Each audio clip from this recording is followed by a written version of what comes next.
one of the things that I have been able to get a feel, even though I haven't been very long here in Iowa, compared to other states where I have been, is that already here is a desire to do better, to provide better services.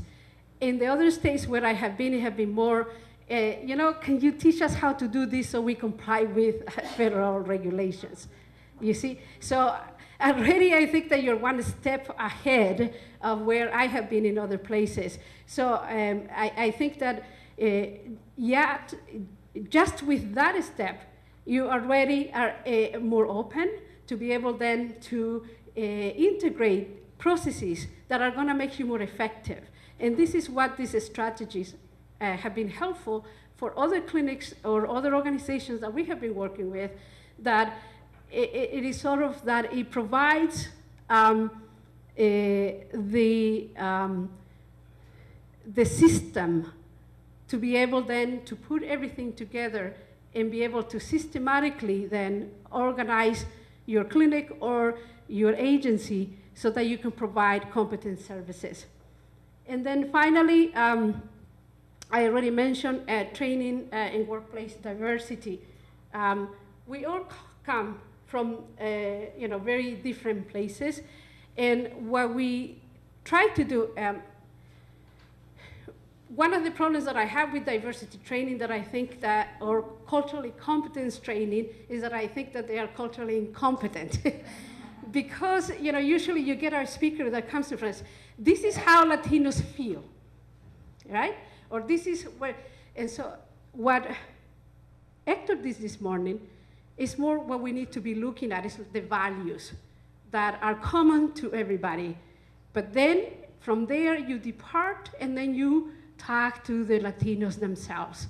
Because, for example, me being from Chile, I have a very different history, very different background, and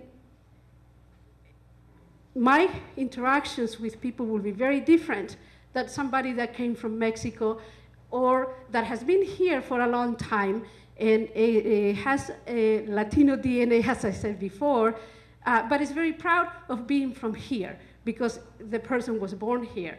And so, you know, how then do we interact? And all of you are also, you came from all different places, and then what is common to you is that you're proud to be here in Iowa and that you want to make things better for your community and for the people that are going to continue coming. So that's why it's very important then that training is done, but with that in mind. That is not, you know, like I will be doing a disservice to my own community if I started rattling off, you know, this is how Latinos behave. No, I couldn't do that.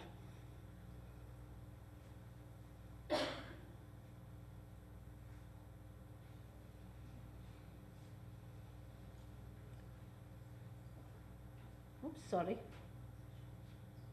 This is a very sensitive mouse. All right. Strategy number 4. So how do you integrate this into cultural competence into your organization? Definitely, you want to develop the leadership of the community that you want to serve. So then they are part of the decision making. I know that you have, for example, ALBA, that is part of the board at the Iowa Initiative. But then in your own organizations, board members, are there a representative from the community?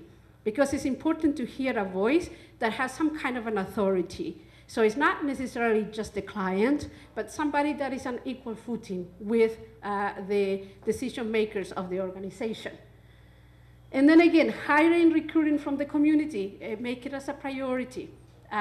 One organization that we have been working in Lawrence, Massachusetts, we have trained and hired women from the community to be able to do outreach because they know them in the community. So they're not only gatekeepers to that organization in Lawrence, but also of the community. So then they create the dialogue. That's how the organization is able to speak with the community, or at least creates that medium so that at some point the organization can talk directly to the community.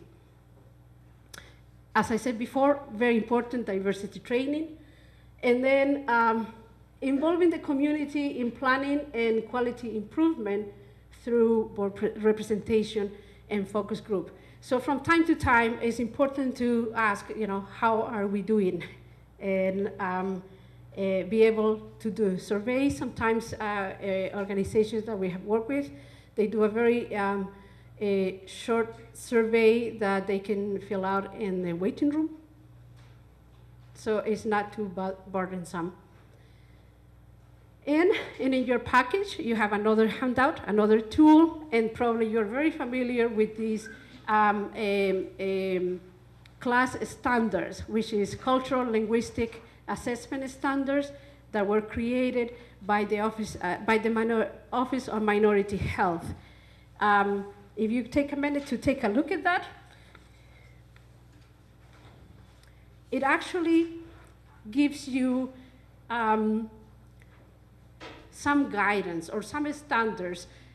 For example, the first 3 in there, they give you the standards of what cultural competent care is supposed to look like. And then the next 4, they talk about, do you all have that? Sorry, I didn't give you enough time to get there. But it's handout number 4. And under language access services, they give you standards of how language or interpretation is supposed to be done in the clinics, and so on and so forth. So you're not going to be recreating the wheel around of how you want to get your organization to be culturally competent. We already have standards. These class standards, probably some of you are very familiar. Maybe some of you even participated when the Office of Minority Health was creating them. Many surveys and maybe working groups from around the country created these standards, so they are well researched. And so if you put them in place, you know that you're going to have a very good program, a very competent program, because this is based on the research that was done that will make a culturally competent organization. And then handout number 4 is a guidance for you in terms of, where did this law come from? And especially relevant here is the Title 6 of the Civil Rights Act, that it really lists federally funded programs that there shouldn't be any discrimination to clients based on their makeup, whether it's race, ethnicity.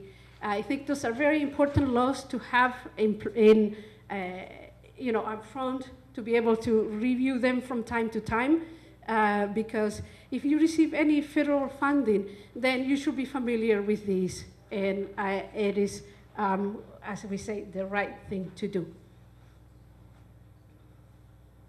I know that I'm going over most of these tools pretty quickly, but you will have the handouts with you and be able then to go back. And then if you ever decide to embark in a process of cultural competency, then you will have these tools and be able then also, through the tools, find more information that you will need.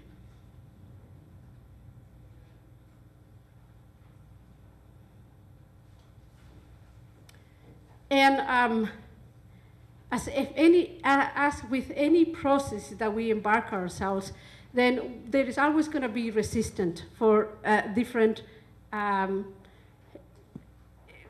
situations that are going on in our organization. We have found that, in many organizations that we have worked with in Region 1, there are many reasons why people resist to become an organization that provides cultural competence services. There are some states like Arizona that they don't help very much on us trying to do this work. So there are many different barriers